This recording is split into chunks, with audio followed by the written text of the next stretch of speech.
গরম গরম ভাতের সাথে যদি চিংড়ি মাছের এই রেসিপিটা একবার বানিয়ে খান তাহলে গ্যারেন্টি দিয়ে বলছি বারবার করে খাবেন।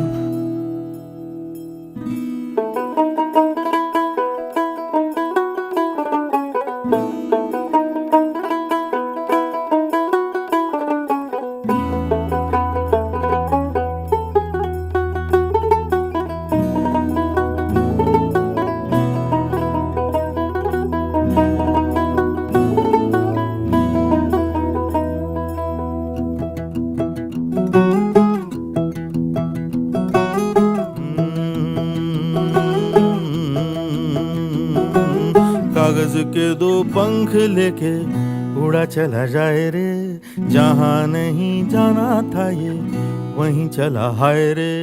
उम्र का ये ताना बाना समझ न पाए रे, जुबां पे जो मोह माया नमक